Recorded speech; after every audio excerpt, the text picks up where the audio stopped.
Okey. Okey, baik. Konflik dunia dan pendudukan Jepun di negara kita. Ini bab berapa? Bab 3. Ini bab 3. Kita dah habis bab 3 ya Haras. Kau yang tertinggal. Nak buat macam mana? Okey. Baik. So, okey, latihan yang pertama ini, okey, iaitu di bahagian yang pertama ada soalan ini, betul? Nasionalisme di negara kita sebelum perang. Okey, tercetus daripada gerakan orang Melayu menentang siapa? Menentang siapa? Okey. Tak, sebelum itu, korang ni ada tak latihan ni? Dah print ke belum? Dah print belum? Kena print eh? Print lah. Nanti kau nak isi kat mana? Dia tak perasan lah cikgu bagi. Itulah kau. Okey, yang lain-lain? Tak sempat print cikgu. Okey, dah. Tak apa. It's okay. Okey, boleh ambil jawapan dahululah. Okey, baik. So, Zarif. Okey, nak tanya soalan yang cikgu bagi print tadi tu sama tak dengan soalan ni? Hanan sama tak? Okey, dan juga Zarif sama tak soalan ni? Sama Sinten? Okey, baik, bagus. So isikan jawapan dengan isikan soalan-soalan ini ataupun isikan ruangan kosong dengan jawapan seperti ini. Baik. So nasionalisme di negara kita sebelum perang dunia tercetus daripada gerakan orang Melayu menentang apa? Iaitu menentang campur tangan British.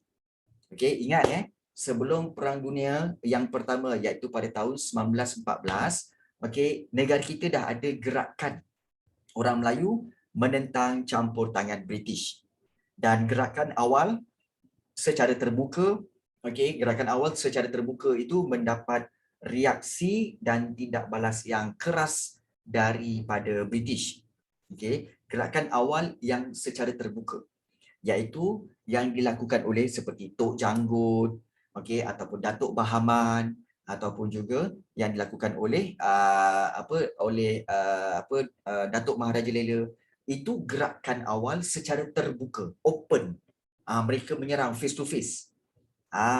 Itu mendapat reaksi dan tindak balas yang keras daripada British. Kemudian, kesedaran nasionalisme berlaku kerana lahirnya semangat cintakan negara yang menjadi asas kepada gerakan betul. Gerakan lebih menyeluruh selepas Perang Dunia yang kedua. So, ini adalah jawapan bagi itu. Okey, dah dapat jawapan dia? Kita nak proceed kepada soalan seterusnya. Dah dapat okey. Dah dah ke belum? Kejap cikgu, kejap. Ya, sila. Baik. Nota dan latihan ini sebenarnya cikgu perolehi. Bukan percuma ada harga dia. Daripada sebuah syarikat yang cikgu telah bayar kepada dia untuk dia sediakan nota ini. Sebab itu cikgu ada set-set nota ni. Nota dan latihan ini. Bukan murah bukan murah. Okey. Jadi ini memang khas untuk para pelajar sejarah tingkatan 4 cikgu. Untuk sekolah-sekolah lain itu tak tahu. Berapa cikgu? Jangan tanya. Jangan tanya. Nilai dia adalah bersamaan 4 angka.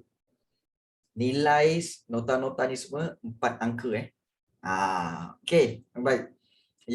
Okey. 4 angka bukan murah. Betul. Okey, jangan tanya Hanan. Okey, baik. Soalan seterusnya. 4 angka? 4 angka? Ya. Satu soalan 4 angka ke? Jangan tanyalah. Okey. Ada titik-titik cikgu. Apa cikgu, nasib baik kelas ni beri murah. Syarul, kau ni mana pergi? Kejap ada, kejap tak ada? Ada hal ini. Faham Syarul, kau jaga anak kan, baby kecil pun dapat kan. So banyak urusan lah. Banyaklah kau. Baik. Kau ni kelakar lah Syarul. Okey. Baik. Tak apa Syarul. Okey. Baik. Baik guys, kalau korang belum print out benda ni, jangan ambil ayat penuh, ambil jawapan je. Iaitu yang pertama campur tangan British, yang kedua secara terbuka, yang ketiga cintakan negara. Itu je. Nanti korang masukkan dalam latihan tu, ya. dalam latihan yang korang boleh print, yang cikgu telah letakkan dalam grup WhatsApp. Baik, seterusnya. Okey. Okey, kesedaran awal nasionalisme ni iaitu reaksi British. Apakah reaksi British ke atas gerakan awal orang Melayu, iaitu pengaruh Islam dari Timur Tengah? Okey, jadi memperkenalkan apa yang British buat? British telah memperkenalkan terbaliklah pula. Okey, baik. Sekejap. Telah memperkenalkan enactment Undang-Undang Islam 1904. Maknanya enactment ni adalah satu undang-undang, okey, bagi menghukum sesiapa yang mencetak dan mengedarkan tulisan berkaitan dengan agama dan politik Islam tanpa keizinan sultan. Kemudian memperkenalkan dua badan penyiasat bagi mengawal gerakan islah, gerakan islah Islamiah yang ada di Tanah Melayu, iaitu Jabatan Siasatan Jenayah dan juga Biro Siasatan Politik. Ambil jawapan dia sahaja, ya. Kemudian satu lagi, okey, apakah reaksi British terhadap pengaruh gerakan Pan-Islamism? So, pengaruh gerakan Pan-Islamism, kita tahu, kita dah belajar pengaruh gerakan Pan-Islamism. Okey, ini menyebabkan penentangan Tok Janggut. So, penentangan Tok Janggut ini merupakan hasil daripada kesedaran politik antarabangsa yang menggerakkan penentangan bercorak tempatan. Jadi gerakan ini melibatkan penduduk di Pasir Putih, Kelantan, dan juga isu penentangan adalah untuk mempertahankan agama Islam dan juga hak penduduk tempatan. So, kalau kamu yang masih blur-blur lagi kan, okey, yang subtopik ini dia berlaku, subtopik ini diperkenalkan sebelum Perang Dunia Pertama. Maknanya, segala penentangan orang Melayu, nasionalisme orang Melayu ni terhadap British berlaku sebelum Perang Dunia yang kedua. Perang Dunia yang pertama, tahun 1914. Jadi, bab ini dimulakan dengan macam mana nasionalisme sebelum perang ni. Orang-orang Melayu, okey, di Tanah Melayu, macam mana mereka menentang British, kenapa mereka menentang, okey, kerana pengaruh Islam dari Timur Tengah dan pengaruh daripada gerakan Pan-Islamism. Itu yang kita kena faham. Kita kena belajar ini sebab okey, apa yang berlaku di Tanah Melayu sebelum Perang Dunia Pertama. Itu. Baik, cikgu pergi kepada soalan seterusnya. Boleh Jap. Jap.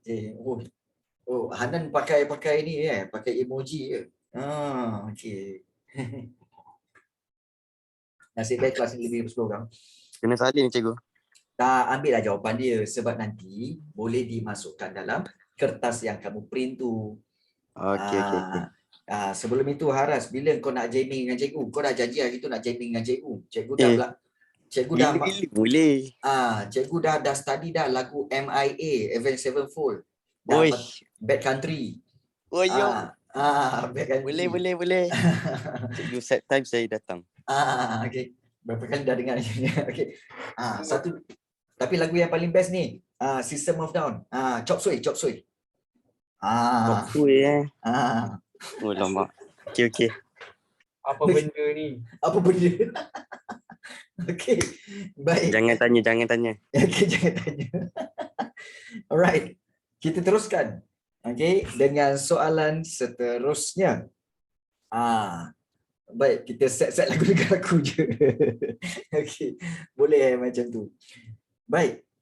Okey, kita lihat. Okey, seterusnya iaitu penentangan Tok Janggut. Dan penentangan Tok Janggut ni akibat pengaruh kebangkitan masyarakat Islam sedunia terhadap penjajah barat yang menakluki negara Islam. Itu satu. Okey, kemudian kebangkitan Tok Janggut telah dipengaruhi oleh penglibatan Empayar Uthmaniyah. Ini kita memang fahamlah bahawa Empayar Uthmaniyah ni banyak mempengaruhi Tok Janggut. Dan penentangan Tok Janggut itu berkaitan dengan isu cukai serta sikap membenci British. Okey. Kemudian pengaruh daripada Empayar Uthmaniyah. Kenapa pengaruh dari Empayar Uthmaniyah, cikgu?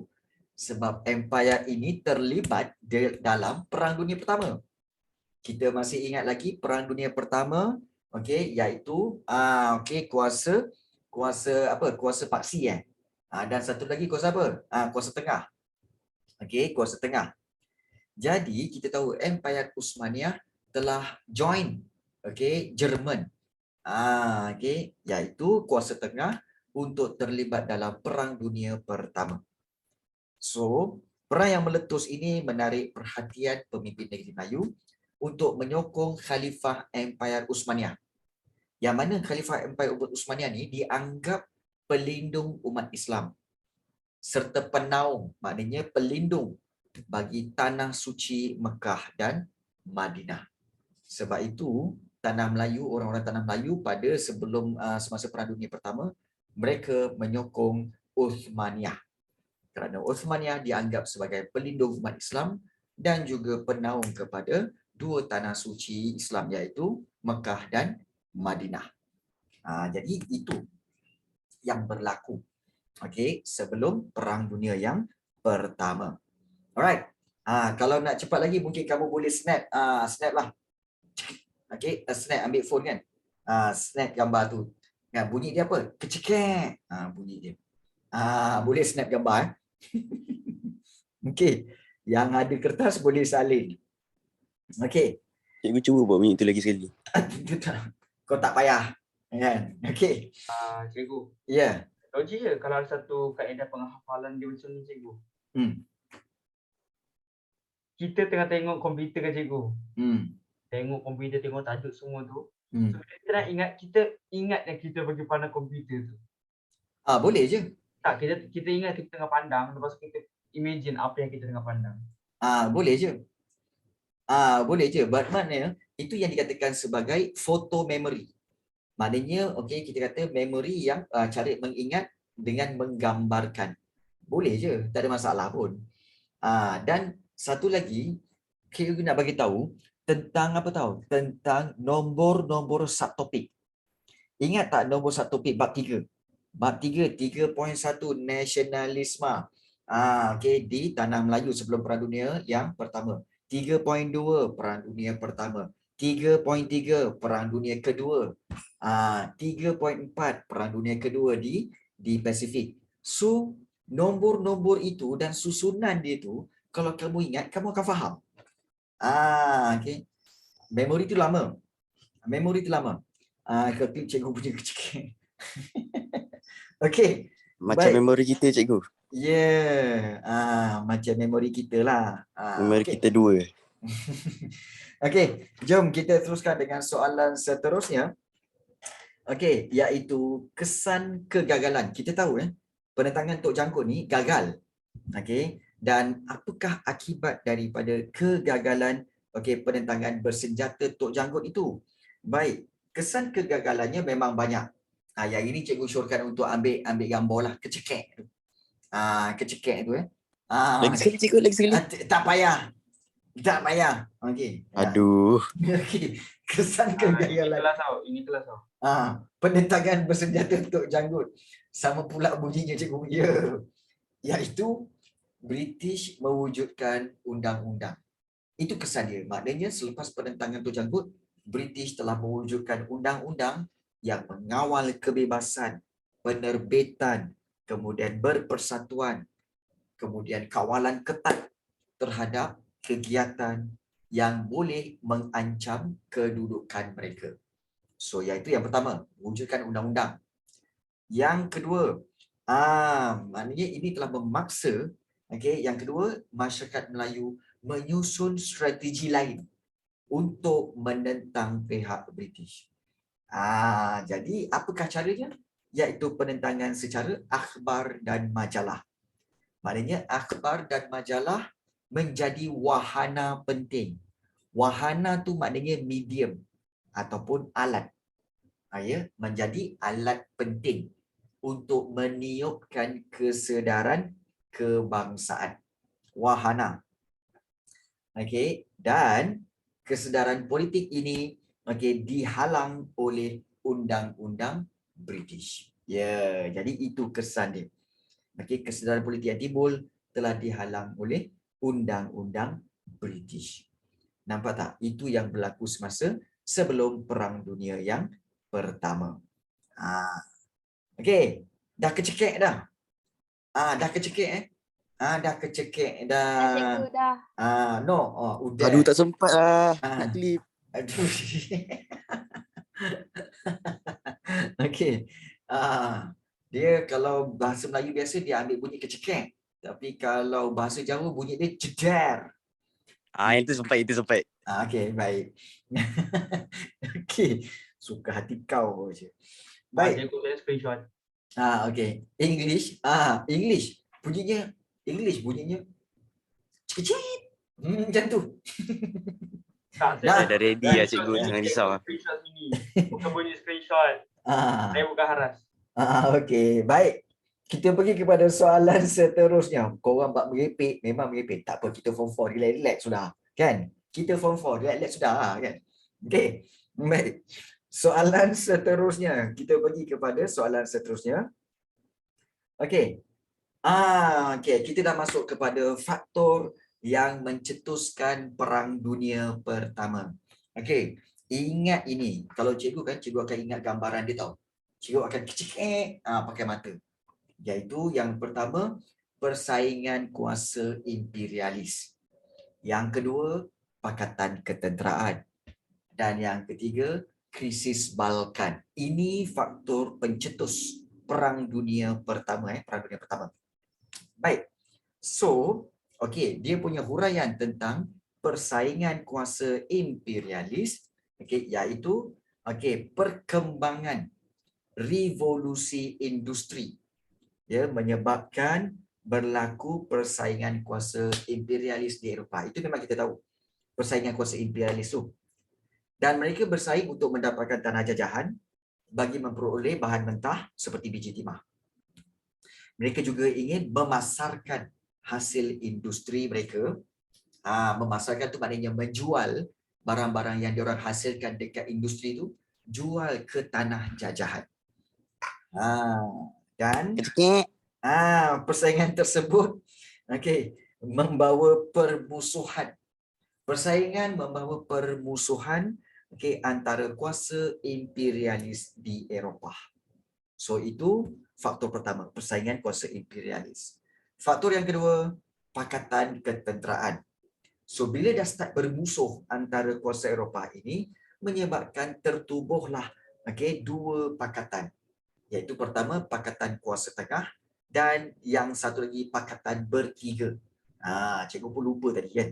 Pakatan Kuasa Tengah dan Pakatan Bertiga. Harapan tak ada, Pakatan Harapan tak ada. Dan ini menyebabkan berlaku ketidakstabilan politik yang berterusan di Eropah, dan pakatan tersebut ini bersaing. Bersaing itu apa? Hasilkan senjata-senjata moden dan mereka sedia untuk berperang. Melampau sungguh diorang ni sedia untuk berperang. Dan satu lagi, punca kepada ataupun faktor yang mencetuskan Perang Dunia Pertama ini ialah krisis Balkan, yang mana ianya berlaku akibat permusuhan Austria-Hungary dengan Serbia. Jadi Austria-Hungary menuduh Serbia menghasut. Silakan Hanan. Austria-Hungary menuduh Serbia menghasut rakyat Austria supaya berjuang membebaskan diri daripada pemerintahan Austria-Hungary. Jadi kemuncak krisis ialah pembunuhan Archduke Franz Ferdinand, iaitu putera mahkota Austria-Hungary, dan isterinya Sophie oleh seorang pemuda Serbia. So, tiga punca. Ingat tiga faktor ini. Yang pertama iaitu persaingan kuasa imperialis, yang kedua Pakatan Ketenteraan, dan yang ketiga krisis Balkan. So, tiga punca tercetusnya Perang Dunia yang Pertama. Itu jadi foto memori. Boleh. Kau nak latih, kau latih lah. Okey, baik. Seterusnya. Ambil tutup mata, kemudian ingat balik. Foto memori ni macam mana? Korang tengok ni, korang tengok nota ni, kemudian korang tutup mata, korang bayangkan ada 3 kotak, kemudian korang tahu kat kiri tu apa, kat tengah tu apa, dekat kanan tu apa. Itu cara dia. Foto memori. Maknanya kamu tutup mata, kemudian kamu bayangkan yang kiri tu apa, yang tengah tu apa, yang kanan tu apa. Tajuk-tajuk dia. Tajuk-tajuk dia. So itu kita kata sebagai foto memori lah. Boleh, tak ada masalah. Right? So, kita teruskan kepada soalan seterusnya boleh? Okey, kita teruskan dengan soalan seterusnya. Okey, Nak kecekik tak? Oranglah kecekik. Kan? Kecekik Baik. Kita pergi kepada soalan seterusnya. Baik. Yang ini.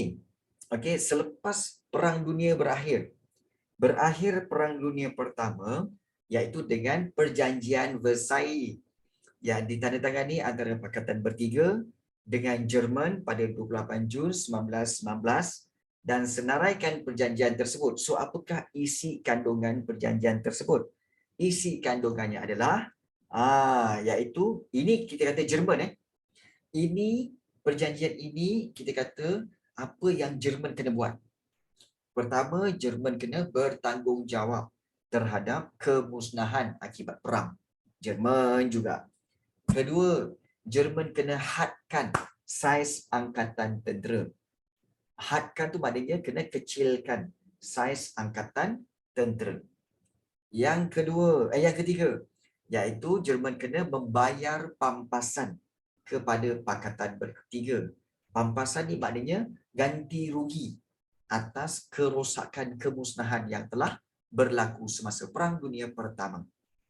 Dan Jerman kena serahkan tanah dan wilayahnya kepada Pakatan Bertiga.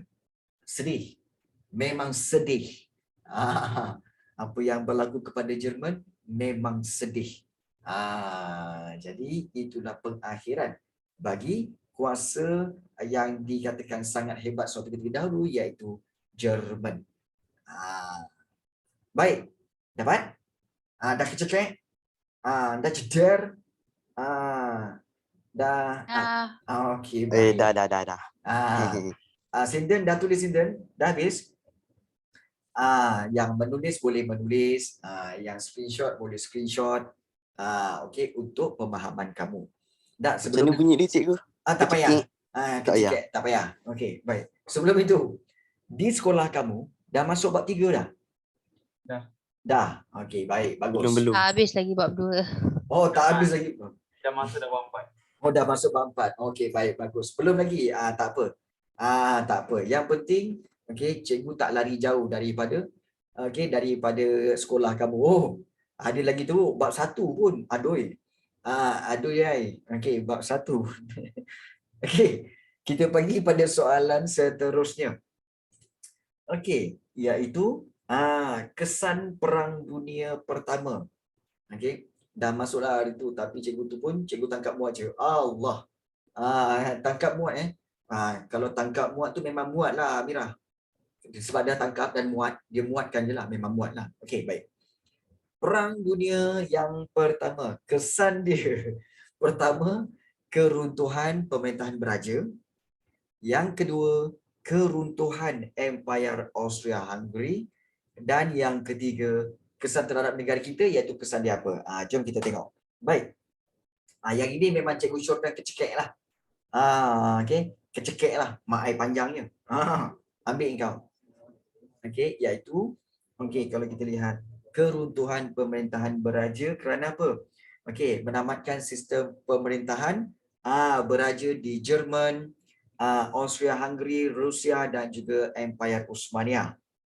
Kemudian kerajaan Republik Jerman yang didirikan apabila Kaiser Wilhelm yang kedua terpaksa turun tahta. Empire Austria-Hungary di bawah pemerintahan dinasti Habsburg berakhir apabila timbul pemberontakan di wilayah yang dikuasainya. Maknanya, Republik Jerman habis. Kemudian juga Empire Austria-Hungary habis. Kemudian revolusi yang tercetus di Rusia. Menumbangkan pemerintahan beraja Tsar Nicholas yang kedua. Maknanya Rusia pun habis. Pemerintahan beraja Rusia habis. Kemudian kerajaan komunis pertama di dunia terbentuk di bawah pimpinan Vladimir Lenin, iaitu di Rusia. Kemudian yang keempat, Khalifah Empire Uthmaniyah Iaitu Sultan Mehmed yang ke-6 itu telah digulingkan. Dan kerajaan Turki bercorak republik diketuai oleh Mustafa Kemal Atatürk. Bermakna di sini, keruntuhan pemerintahan beraja maksudnya ada 4 pemerintahan beraja yang telah kita kata telah runtuh. So yang pertama iaitu kerajaan Jerman, Republik Jerman ataupun kerajaan pemerintahan Jerman. Yang kedua, pemerintahan beraja di Austria-Hungary. Yang ketiga, pemerintahan beraja di Rusia. Dan yang keempat, pemerintahan beraja di Uthmaniyah. So 4 ni habis selepas Perang Dunia Pertama. Tu.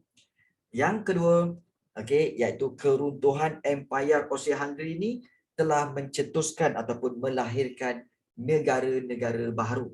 Maknanya muncullah negara-negara baru seperti Austria, Hungary, Czechoslovakia, Yugoslavia. Kemudian Empayar Rusia tu yang berpecah juga telah mewujudkan negara-negara seperti Poland, Estonia, Latvia, Lithuania. Dan perpecahan Empayar Uthmaniyah pula mewujudkan negara baru seperti Lebanon, Syria dan juga Iraq. Jadi muncullah negara-negara baru. Dan kesan terhadap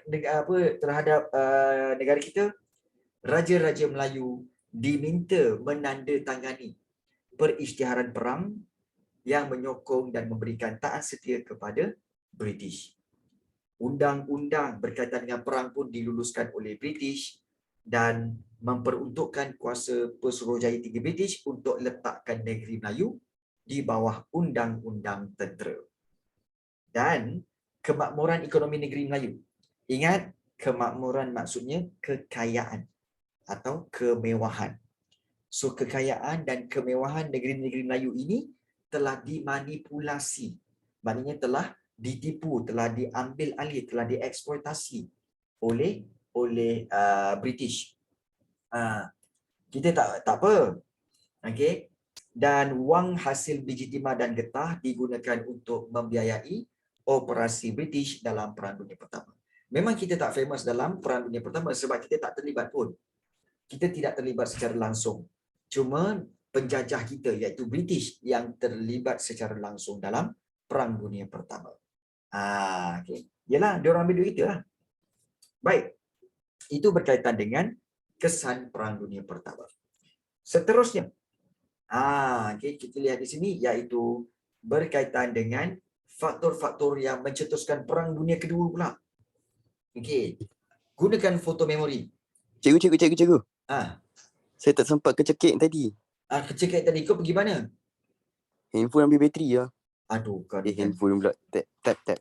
Aduh, iPad. Kau ni kan. Alah.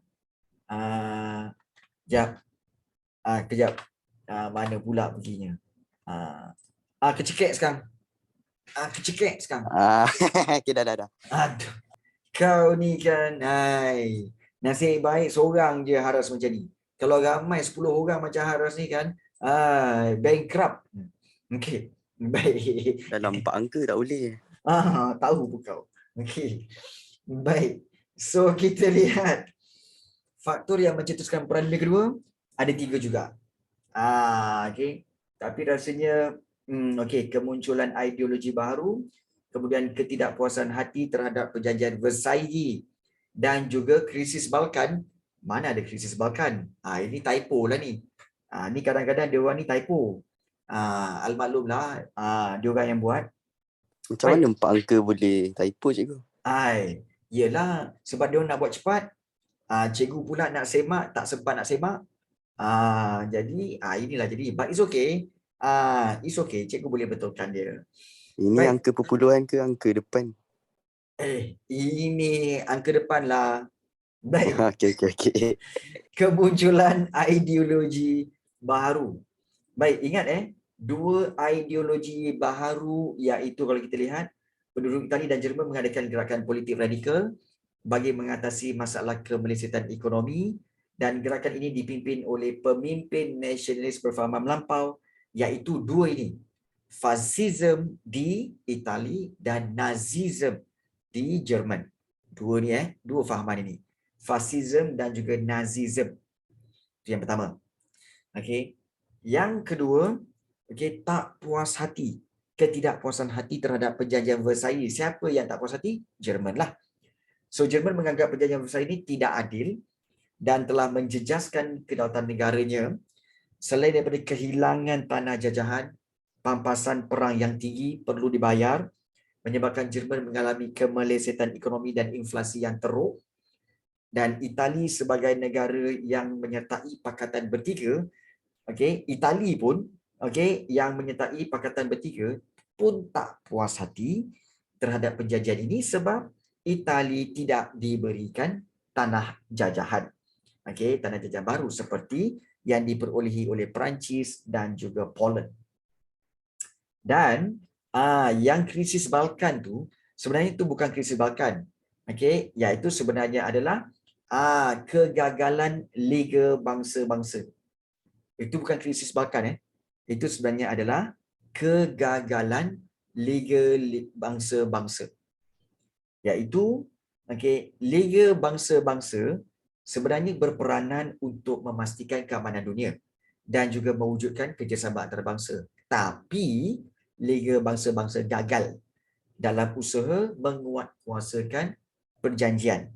Iaitu menguatkuasakan perjanjian, lucutkan senjata dan gagal menangani krisis pencerobohan yang berlaku selepas Perang Dunia Pertama. Jadi ada 3 faktor yang mencetuskan Perang Dunia Kedua ni, iaitu yang pertama ideologi baru, yang kedua ketidakpuasan hati terhadap perjanjian Versailles, dan yang ketiga iaitu kegagalan Liga Bangsa-Bangsa. Kecekek. Sekarang what? Kecekek.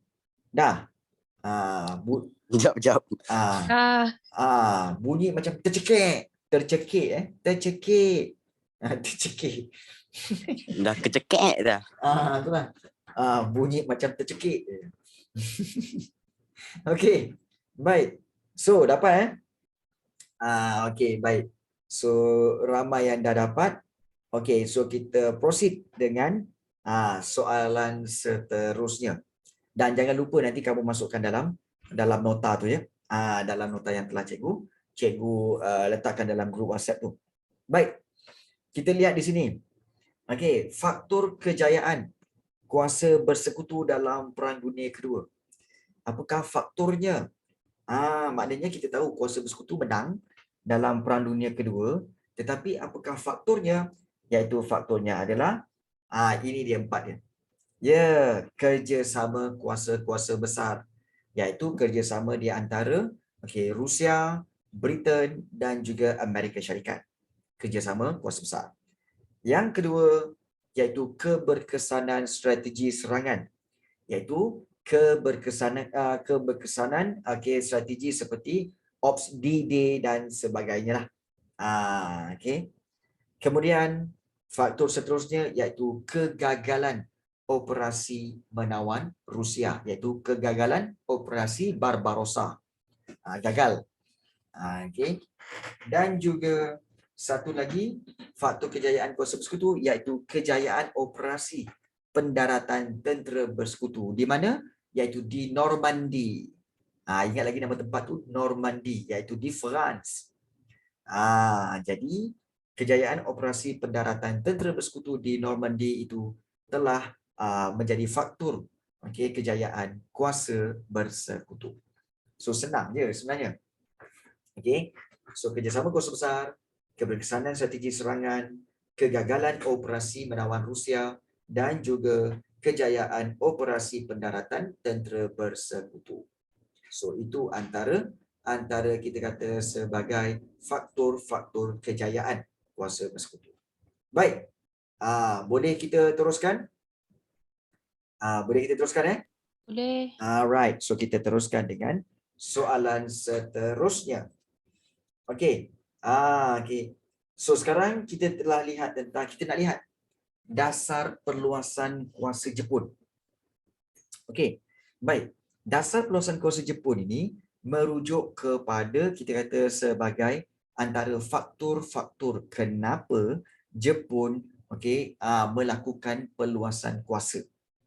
Iaitu yang pertama, keperluan perindustrian. Ingat tajuk dulu. Pertama, kerana keperluan perindustrian. Kedua, kerana pengaruh golongan tentera. Dan yang ketiga, iaitu Orde Baharu Asia. Iaitu satu matlamat baharu untuk menawan Asia. Jadi kalau kita lihat yang pertama tu, keperluan perindustrian.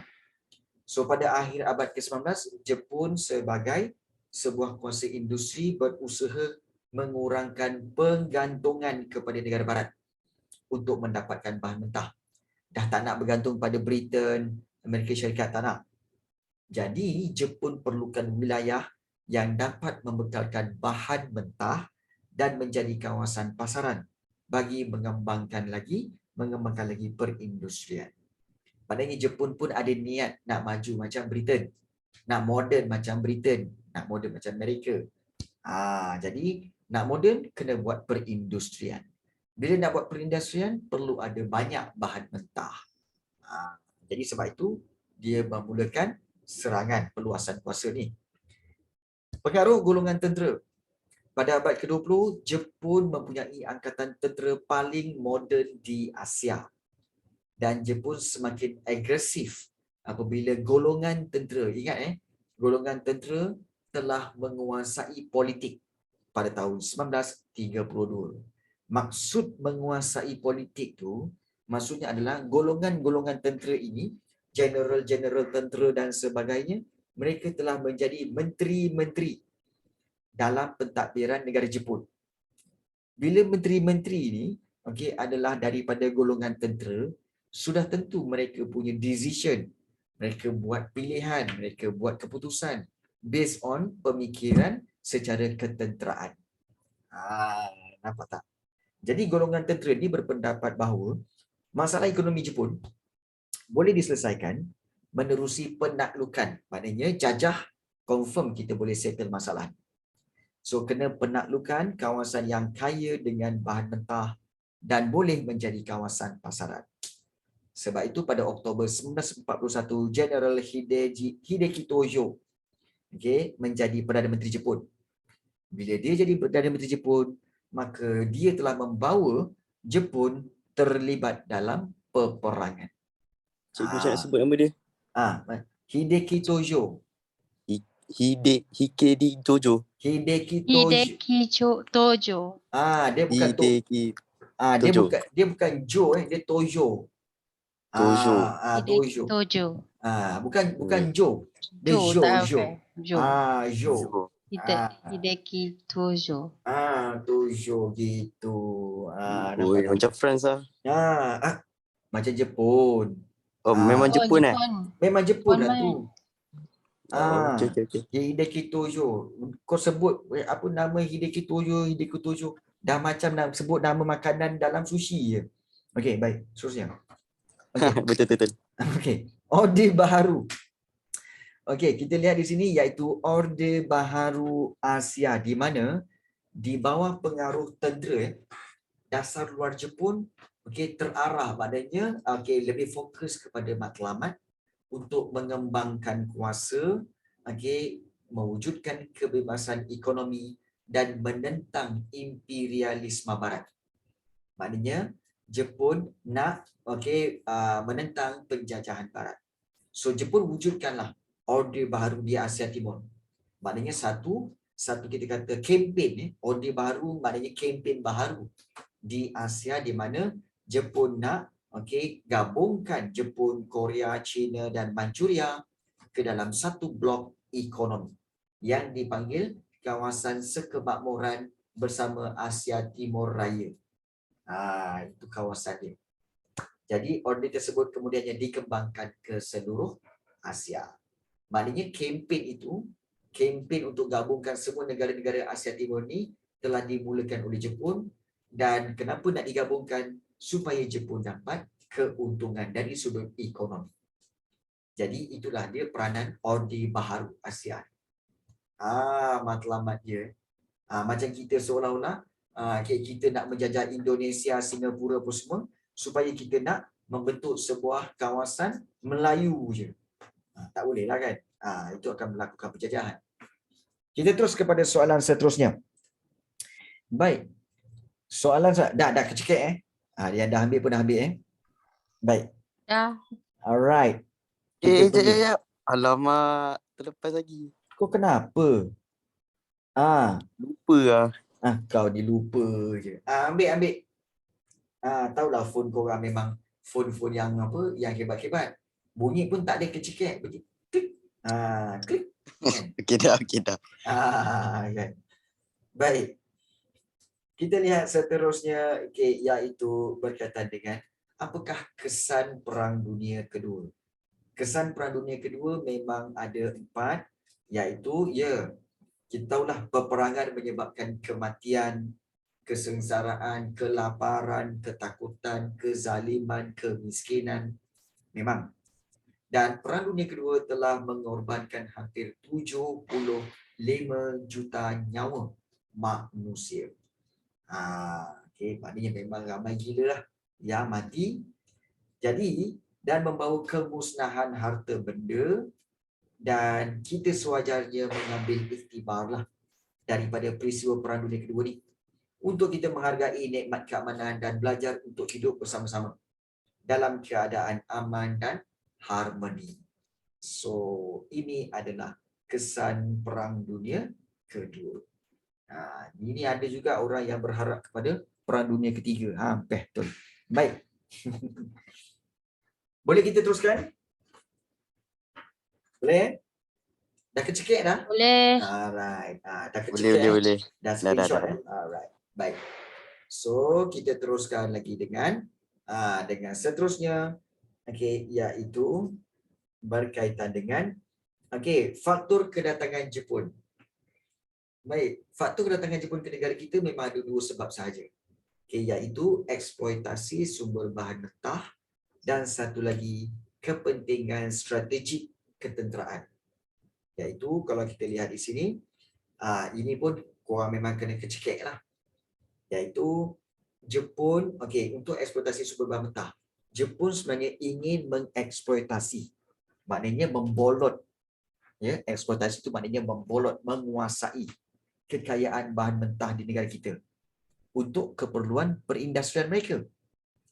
Dan hal ini berlaku kerana apa? Kerana di negara Jepun, mereka sedang melakukan pembaharuan Meiji, iaitu mereka nak transform negara Jepun daripada sebuah negara pertanian kepada negara perindustrian yang mula dilancarkan oleh Maharaja Mikado Meiji. Sebab itu nama dia pembaharuan Meiji. So, dan juga operasi ketenteraan Jepun, tanah Melayu pada waktu itu memang pengeluar utama biji timah dan getah di dunia. Jadi sasaran utama Jepun di Sarawak untuk mendapatkan sumber minyak lah, seperti di Miri dan juga di Lutong, iaitu di Sarawak. Pendudukan Jepun terhadap negara kita untuk menjayakan rancangan pembentukan kawasan lingkungan sekemakmuran Asia Timur Raya untuk mengukuhkan ekonomi Jepun. Macam cikgu cakap tadi lah, sebenarnya itu dipanggil sebagai Orde Baharu Asia yang Jepun nak buat, iaitu nak gabungkan semua negara-negara ini, dan Jepun akan menjadi ketua kepada kawasan ini dan semua negara perlu menyumbangkan bahan mentah kepada Jepun. Gitu. Dan yang kedua, kepentingan strategik ketenteraan. Kedudukan strategik negara kita sesuai untuk ketenteraan Jepun. Daripada dulu lagi kita dah tahu negara kita memang strategik. Daripada Portugis, British, Belanda, semua jajah sebab apa? Kedudukan strategik. Baik. Di hujung semenanjung tanah Melayu terletak pangkalan tentera laut British, iaitu Singapura. Jadi, penguasaan terhadap Singapura itu penting untuk membuka laluan penguasaan Jepun terhadap telaga minyak di Sumatera. Jepun nak juga minyak-minyak yang ada di Sumatera. So, penguasaan terhadap Pulau Borneo pula, iaitu Pulau Borneo itu Sabah, Sarawak dan Kalimantan, penting untuk menjayakan operasi penaklukan tentera Jepun di Pulau Jawa. Kadang-kadang kita tak pernah tengok, tapi kita tengok negara-negara yang terlibat dengan peperangan ni, especially Jepun dan juga Germany, mereka memiliki high ambition. Maknanya cita-cita mereka yang sangat tinggi. Dan cita-cita yang tinggi itu membolehkan mereka melakukan penjajahan, kemudian penaklukan ke atas negara-negara lain. Ambition yang terlalu tinggi juga boleh memberi kesan yang buruk sebenarnya. Jadi itu sebenarnya. Baik. Dah klik dah. Klik. Klik. Kecekek. Cedek. Dah. Dah. Okey, baik. Seterusnya. Kita pergi kepada seterusnya. Okey, iaitu ini peta minda. Okey, mind map. So, bagaimana perjuangan rakyat menentang Jepun? Okey, perjuangan rakyat menentang Jepun. Okey, kalau kita lihat, siapa yang menentang? Inilah dia. Pertama sekali, Regimen Askara Melayu, iaitu menjadi benteng pertahanan tanah air. Yang kedua, MPAJA, Malayan People's Anti-Japanese Army. Itu yang kedua. Yang ketiga, MPAJA bekerjasama dengan Force 136 daripada British untuk menentang Jepun.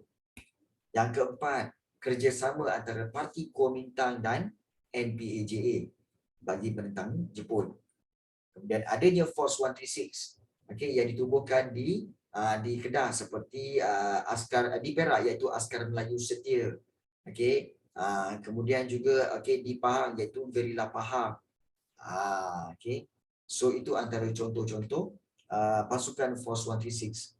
Dan kalau kita lihat, inilah kerjasama Force 136 dan pertubuhan Gerila Melayu yang cikgu sebutkan tadi lah, iaitu Askar Melayu Setia, Gerila Pahang, Wataniah Pahang, dan satu lagi daripada Kedah. So ini adalah kita kata sebagai perjuangan rakyat menentang pendudukan Jepun. Dah salin? Saya tak salin, saya kecekek. Kecekek pula. Dah, tapi ada juga yang salin ni. Sinden. Sinden dah salin, Sinden? Udah salin ya? Dah. Okay, good. So kita pergi kepada soalan seterusnya. Kejap. Baik. Kemudian, selepas kekalahan Jepun, apa yang berlaku? Inilah dia. Mengenai penguasaan bintang 3. Kelewatan pendaratan semula tentera British menyebabkan wujudnya baik. Wujudnya kekosongan kuasa politik. So kesempatan ini digunakan oleh bintang 3 PKM melalui MPAJA untuk ambil alih penguasaan di tanah Melayu. Bintang 3 menganggap kekalahan tentera Jepun sebagai lambang keunggulan, kekuatan dan keberanian mereka menentang pendudukan Jepun. Entah apa-apa entah. Negara lain yang gugurkan bom atom, bintang 3 pula yang claim itu kerja dia. Baik. So, PKM, Parti Komunis Malaya melalui bintang 3 telah menguasai bandar, balai polis, pejabat pentadbiran kerajaan yang ditinggalkan oleh tentera Jepun. Bintang 3 menjalankan undang-undang sendiri dan menggunakan sebuah mahkamah yang dikendalikan oleh komunis untuk jatuhkan hukuman mati terhadap sesiapa yang bekerjasama dengan Jepun, terutama sekali orang Melayu. Jadi tindakan bintang 3 menyeksa, membunuh askar, polis, pegawai daerah, pasukan sukarelawan Melayu.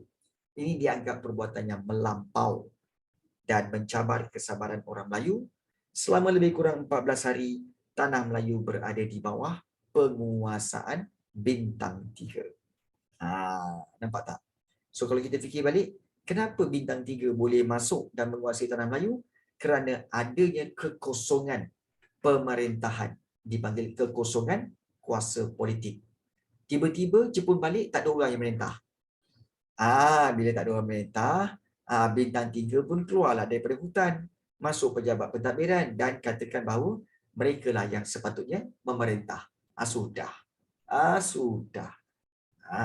Okey. Baik. Kita proceed kepada soalan seterusnya ya. Baik. Kita lihat seterusnya. Ini soalan-soalan yang berkaitan dengan Perang Dunia Kedua tadi. Tentang soalan-soalan nyatakan pakatan yang terlibat dalam Perang Dunia Kedua. Okey, iaitu kalau kita lihat kuasa paksi dan kuasa bersekutu. Okey, apa itu ataupun jelaskan konsep ideologi baharu fasism. Okey, fasism sebenarnya di bawah pimpinan Benito Mussolini. Parti fasis berjaya menguasai kerajaan Itali dan fasism. Ingat ini dua ayat yang ini memang okey definisi bagi fasism. Iaitu fasism memberikan keutamaan kepada kepentingan individu dan fasism percaya kepada nasionalisme melampau. Ingat nasionalisme melampau, semangat ciptakan negara yang melampau termasuk berperang bagi meningkatkan imej negara. Dan Itali telah meluaskan tanah jajahan dengan menguasai Habsyah iaitu Ethiopia dan Albania bagi memulihkan imejnya. Dan soalan seterusnya jelaskan konsep ideologi baharu Nazism. Baik, kalau kita lihat di sini, kalau kita lihat gerakan Nazism di bawah pimpinan Adolf Hitler dan parti Nazi lah berjaya membentuk kerajaan di Jerman. Dan Nazism, okey, apa itu Nazism? Nazism ni berbeza dengan fasis. Nazism ni mengagungkan bangsa Jerman. So Hitler berusaha untuk memulihkan nasionalisme Jerman dengan mengetepikan perjanjian Versailles. So Hitler terpaksa langgarlah perjanjian tu. Jadi Hitler membina angkatan tentera semula dan Hitler juga menduduki Rhineland, okey, wilayahnya yang hilang melalui perjanjian Versailles. So inilah dia dua konsep fasism dan Nazism yang selalunya soalan-soalan tanya tentang apa itu fasism dan apa itu Nazism yang memang kamu kena ingatlah. Ya, memang kena ingat. Baik. So kalau kita lihat seterusnya. Dasar pendudukan Jepun di negara kita. Apakah gelaran Jepun bagi negeri berikut? Singapura. Singapura dipanggil apa? Apa yang Jepun tukarkan nama dia? Jepun Singapura. Bukan. Apa Singapura? Jepun iaitu nama dia ialah Shonanto. Shonanto iaitu cahaya selatan dan tanah Melayu, okey, nama dia sebagai Malai Baru. Jom kita tengok. Okey. Okey. Singapura ditukar nama oleh Jepun menjadi Shonanto ataupun Pulau Cahaya Selatan dan juga tanah Melayu dengan nama Malai Baru ataupun Melayu Baru. Okey. Dan soalan jelaskan dasar pemerintahan tentera Jepun terhadap pemimpin berikut. Okey, baik. Dasar pemerintahan Jepun terhadap Raja-Raja Melayu. Jepun mengiktiraf kedudukan Raja-Raja Melayu dan Raja-Raja Melayu sebagai ketua dalam hal ehwal agama Islam dan adat Melayu. Raja diberi bayaran pencen seperti sebelum perang dan kedudukan baginda sebagai sultan di negeri masing-masing diletakkan di bawah pengawasan Gubernur Jepun. Dan bagaimana dengan dasar pemerintahan tentera Jepun terhadap pemimpin tempatan? Jepun memberikan peluang kenaikan pangkat kepada pemimpin tempatan yang berpendidikan dan berpengalaman, akan diberikan jawatan yang lebih tinggi, bagi mengatasi masalah kekurangan pegawai. Selain daripada itu, Jepun juga ingin mendapatkan sokongan daripada penduduk tempatan. Dan Jepun akhirnya menubuhkan satu institusi, iaitu Institut Latihan Pemimpin-Pemimpin Muda ataupun dipanggil Koakurenjo. Koakurenjo, dan tujuan dia untuk melatih dan menanamkan semangat memperjuangkan cita-cita politik Jepun dalam kalangan penduduk tempatan.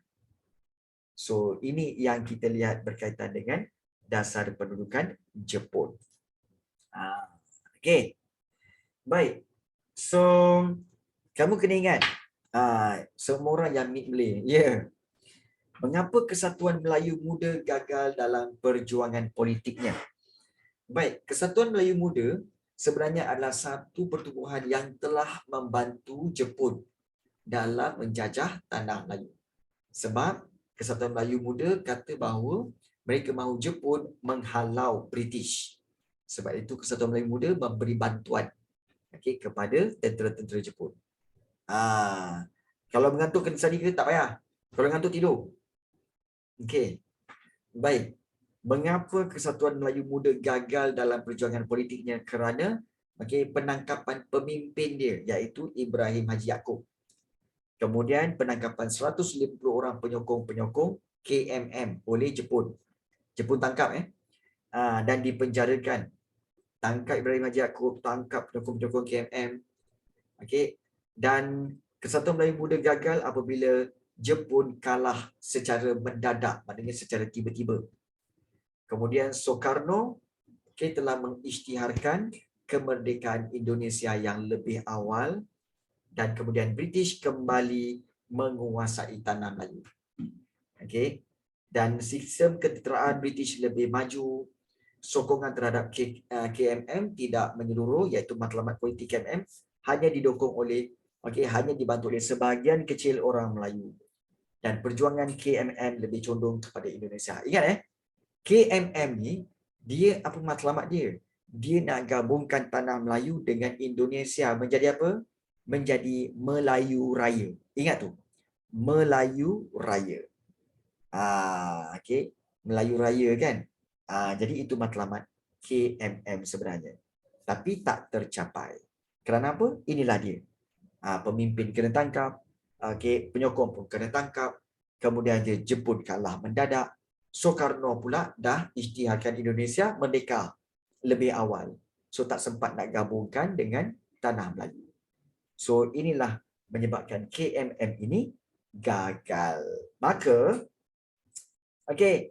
misi kita telah pun selesai. KKM tak ada ke? KKM tak ada?